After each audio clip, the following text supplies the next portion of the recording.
Bismillahirrahmanirrahim. Assalamualaikum warahmatullahi wabarakatuh. Selamat datang kembali dalam channel pembelajaran matematika bersama saya Pak Maulana. Pada video kali ini kita akan kembali membahas soal kompetisi sains madrasah bidang matematika MA tingkat kabupaten kota tahun 2023. Pada video kali ini kita akan membahas soal nomor 4 sampai dengan nomor 6.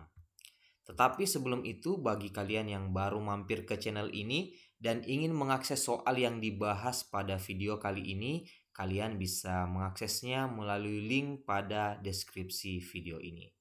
Selanjutnya, mari kita masuk ke pembahasan soal nomor 4. Soal nomor 4 yaitu dua Asmaul Husna disebut saling inverse jika makna Asmaul Husna yang satu merupakan kebalikan dari makna Asmaul Husna lainnya. Sebagai contoh, Al-Qabid yaitu yang maha menyempitkan saling inverse dengan Al-Basit yang maha melapangkan. Jika dari 99 Asmaul Husna diambil dua Asmaul Husna secara bersamaan secara acak, maka peluang terambilnya dua Asmaul Husna yang saling inverse adalah. Nah, untuk soal nomor 4 ini sebenarnya sudah saya bahas dalam video sebelumnya sekitar 9 bulan yang lalu. Dan pada saat itu untuk menyelesaikan soal ini, pertama yang harus kita lakukan adalah menentukan terlebih dahulu daftar Asmaul Husna yang saling inverse. Untuk daftar Asmaul Husna yang saling inverse yang pernah saya data, yang pertama adalah Al-Qabid yang maha menyempitkan dengan Al-Basit yaitu yang maha melapangkan. Yang kedua Al-Khafid yaitu yang maha merendahkan dan Ar-Rafi yang maha meninggikan. Al-Mu'izz yang maha memuliakan, Al-Mudsil yang maha menghinakan. Kemudian yang keempat Al-Muhyi yang maha menghidupkan, Al-Mumit yang maha mematikan. Yang kelima Al-Muqaddim yang maha mendahulukan, kemudian Al-Muakhir yang maha mengakhirkan. Keenam Al-Awwal yaitu yang maha awal dan Al-Akhir yang maha akhir. Ketujuh Az-Zahir yang maha nyata dan Al-Batin yang maha gaib. Kemudian yang kedelapan Al-Mani yang maha mencegah dan Ad-Dar yang maha penimpa kemudaratan.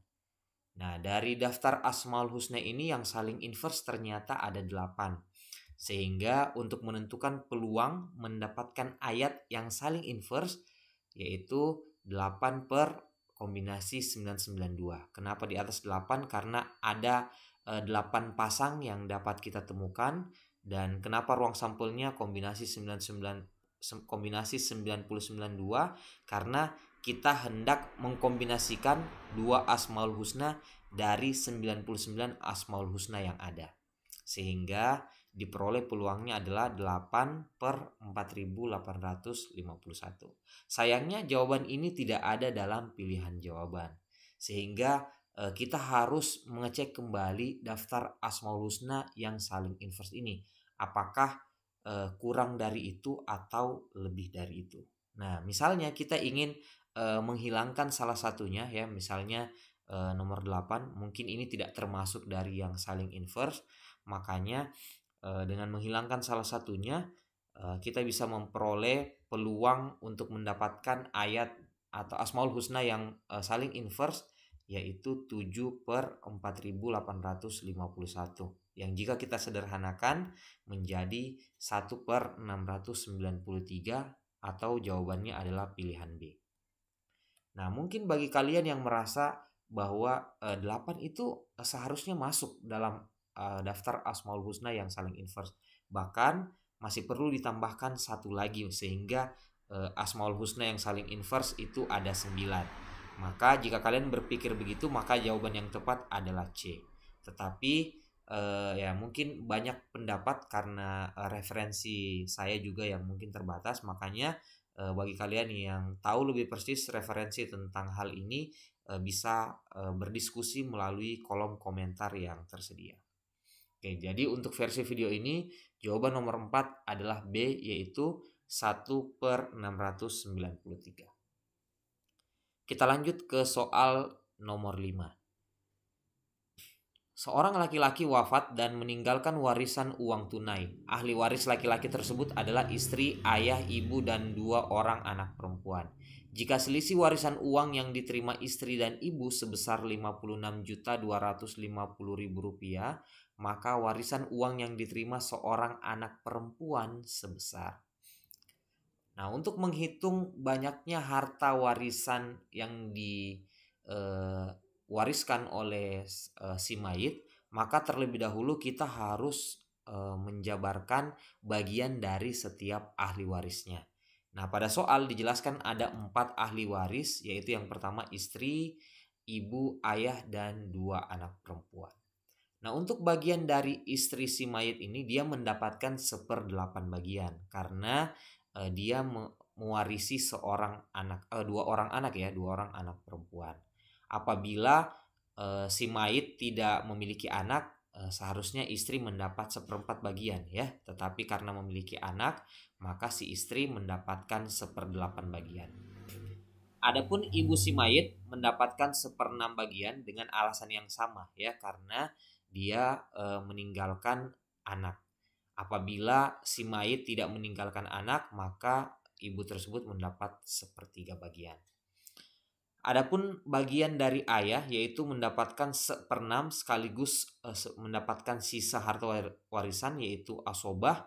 Nah, dengan alasan yang sama, yaitu karena memiliki 2 orang anak perempuan. Apabila si mayit tersebut atau laki-laki yang wafat tersebut tidak memiliki anak, maka ayahnya itu sebagai asobah atau yang mendapatkan sisa dari warisan. Jika si mayit hanya mewariskan anak laki-laki, maka ayah mendapat 1/6. Hanya karena pada kasus ini ada 2 orang anak perempuan, maka ayah mendapatkan 1/6 plus asobah. Kemudian untuk bagian dari 2 anak perempuan ini jelas yaitu 2/3 bagian. Nah, bagaimana banyaknya harta warisan yang diperoleh oleh keempat ahli waris ini, itu bisa dijabarkan dalam tabel berikut. Nah, di sini sudah dijelaskan sebelumnya bahwa istri itu 1/8 bagian, ibu 1/6 bagian, ayah 1/6 plus asobah, dan 2 anak perempuan mendapatkan 2/3 bagian. Jika kita perhatikan, penyebut dari masing-masing bagian itu 8, 6, 3, dan kita bisa cari KPK dari 3, 6, dan 8 yaitu 24 ya, untuk menyederhanakan setiap bagian ini. Sekarang kita kalikan 24 dikali dengan 1/8, itu bisa kita bagi, 24 dibagi 8 itu sama dengan 3. Kemudian 24 dikali 1/6 atau 24 bagi 6 itu sama dengan 4. Lalu 24 dibagi 6 juga itu sama dengan 4. Lalu 24 dikali 2/3 ya, berarti 24 dibagi 3 itu 8. Dikali 2 itu sama dengan 16 bagian. Berarti istri mendapat 3 bagian, ibu mendapat 4 bagian, ayah mendapat 4 bagian, dan 2 anak perempuan mendapatkan 16 bagian dari total keseluruhan. Nah, jika kita jumlahkan dari 27 bagian. Nah, karena total bagiannya ini sudah 27 dan itu melebihi dari 24 ya, dari KPK penyebutnya, makanya ayah ini sudah tidak mendapatkan sisa lagi. Karena seharusnya asobah itu dibagikan apabila kurang dari 24 bagian. Nah, ini kan sudah 27 ya, berarti ayah hanya mendapatkan 1/6 bagian saja tanpa mendapatkan sisanya lagi karena sudah tidak memiliki sisa.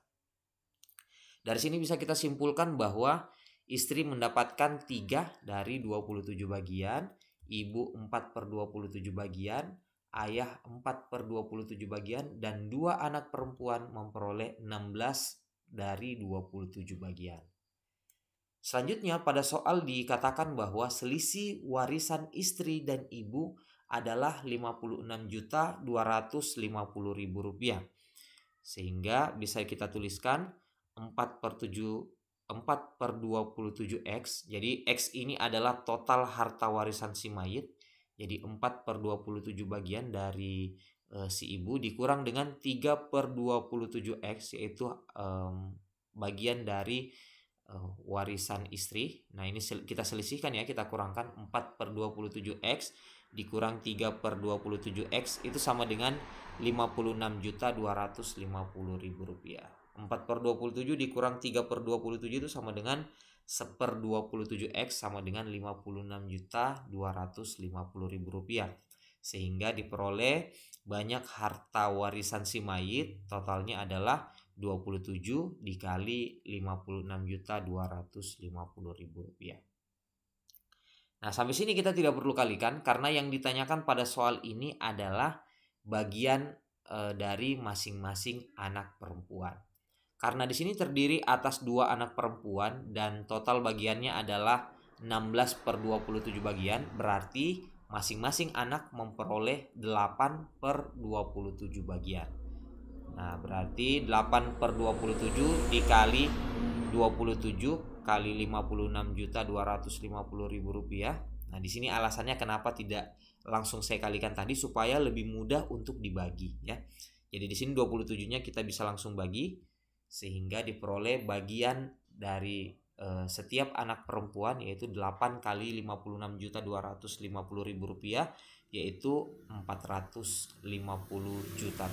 Sehingga diperoleh kesimpulan bahwa bagian yang diperoleh oleh masing-masing anak perempuan dari harta warisan tersebut yaitu Rp450 juta.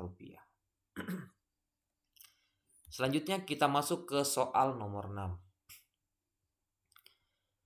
Besarnya zakat mal yang dikeluarkan Pak Farhan dalam 3 tahun terakhir ini selalu meningkat dan membentuk barisan geometri dengan total Rp26 juta. Jika hasil kali besar zakat mal Pak Farhan sebesar 216 kali 10 pangkat 18 rupiah, maka selisih nilai harta yang dikeluarkan zakatnya pada tahun kedua dan ketiga sebesar ... juta rupiah. Nah, pada soal ini kita diberikan data zakat mal Pak Farhan dalam 3 tahun terakhir dan membentuk barisan geometri. Jadi kita bisa misalkan besarnya zakat mal pada tahun pertama, kedua, dan ketiga Pak Farhan itu U1, U2, dan U3. Sehingga kita bisa tuliskan U1 tambah U2 tambah U3 itu sama dengan 26 juta rupiah. Kemudian karena ini membentuk barisan geometri, jadi U1 bisa kita tuliskan sebagai A, U2 kita tuliskan sebagai AR, dan U3 adalah AR kuadrat. Sehingga A tambah AR kuadrat itu sama dengan 26 juta. Lalu kemudian petunjuk lain dalam soal ini adalah hasil kali besar zakat mal Pak Farhan sebesar 216 kali 10 pangkat 18. Sehingga dapat dituliskan U1 kali U2 kali U3 itu sama dengan 216 kali 10 pangkat 18. U1 itu adalah A kali AR kali AR kuadrat sama dengan 216 kali 10 pangkat 18. Nah, di sini kita kalikan A dikali A kali A yaitu A pangkat 3, lalu R kali R pangkat 2 itu juga R pangkat 3, dan 216 bisa kita ubah menjadi 6 pangkat 3. Nah, apabila kedua ruas kita akar pangkat 3 kan, jadi kedua ruas kita akarkan ya, tapi akar pangkat 3. Sehingga diperoleh di ruas sebelah kiri tersisa AR, dan di ruas sebelah kanan 6 pangkat 3 kita akarkan pangkat 3 tersisa 6, lalu 10 pangkat 18 kita akar pangkat 3 kan, tersisa 10 pangkat 6. Sehingga diperoleh AR itu sama dengan 6 kali 10 pangkat 6 atau sama dengan 6 juta. Nah, jika kita pindah ruaskan R-nya diperoleh A sama dengan 6 juta per R. Dari informasi ini bisa kita gunakan kembali, yaitu nilai AR sama dengan 6 juta bisa kita substitusi ke persamaan sebelumnya yang kita sudah peroleh. Sehingga kita dapat tuliskan A ditambah 6 juta. Jadi 6 juta ini sebagai pengganti AR. Lalu ditambah AR kuadrat sama dengan 26 juta. Lalu 6 jutanya kita pindah ruaskan ke sebelah kanan menjadi negatif. Diperoleh A tambah AR kuadrat sama dengan 26 juta dikurang 6 juta. Itu sama dengan 20 juta. Lalu kemudian karena di sini masih ada 2 variabel. Variabel A-nya bisa kita ganti menjadi 6 juta per R ya. Sehingga diperoleh 6 juta per R tambah 6 juta per R kali R kuadrat sama dengan 20 juta. Lalu R kuadrat bisa kita bagi dengan R. R kuadrat dibagi dengan R itu hasilnya R. Lalu untuk memudahkan kita mengerjakan ini, karena di sini masih ada penyebut R. Nah, ini bisa kita kalikan dengan R untuk menghilangkan penyebut R-nya. Jadi kita harus mengalihkannya di ruas kiri maupun di ruas kanan. Sehingga diperoleh bentuknya menjadi 6 juta. Jadi ini 6 juta per R dikali R, jadi R-nya hilang. Kemudian 6 juta R kali R menjadi 6 juta R kuadrat. Lalu 20 juta dikali R menjadi 20 juta R. Nah, kemudian bentuk ini itu terlalu panjang ya. Jadi kita sederhanakan lagi, kita bagi dengan 2 juta supaya persamaannya menjadi lebih sederhana. Sehingga kita peroleh bentuk yang lebih sederhana, yaitu 3 ditambah 3R kuadrat sama dengan 10R. Lalu 10R-nya kita pindah ruaskan ke ruas sebelah kiri, diperoleh bentuk persamaan kuadrat 3R kuadrat dikurang 10R ditambah 3 sama dengan 0. Lalu bentuk persamaan kuadrat ini kita faktorkan menjadi 3R kurang 1 dikali R kurang 3 sama dengan 0. Diperoleh R sama dengan 1/3 atau R sama dengan 3. Pada soal dijelaskan bahwa besaran zakat mal yang dikeluarkan Pak Farhan dalam 3 tahun terakhir ini selalu meningkat.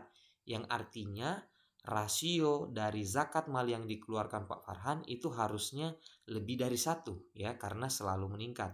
Makanya rasio yang tepat yaitu R sama dengan 3 dan R sama dengan 1/3 itu tidak memenuhi. Nah, dari sini kita sudah punya rasionya yaitu sama dengan 3. Berarti kita memperoleh informasi. Jadi karena di sini yang ditanyakan adalah nilai harta yang dikeluarkan zakatnya pada tahun kedua dan ketiga, maka terlebih dahulu kita harus cari besaran zakat mal pada tahun kedua dan ketiga. Nah, adapun besaran zakat mal yang dikeluarkan Pak Farhan pada tahun kedua dan ketiga, nah itu sudah ada dalam penjelasan yang sudah jelaskan tadi. Jadi untuk tahun kedua itu dirumuskan dengan AR, jadi besaran zakatnya sebesar 6 juta rupiah. Kemudian untuk besaran zakat yang dikeluarkan Pak Farhan pada tahun ketiga itu cukup kita kalikan besaran zakat pada tahun kedua dengan rasionya. Jadi karena rasionya 3, maka besaran zakat yang dikeluarkan Pak Farhan pada tahun ketiga yaitu 6 juta kali 3, yaitu sebesar 18 juta rupiah.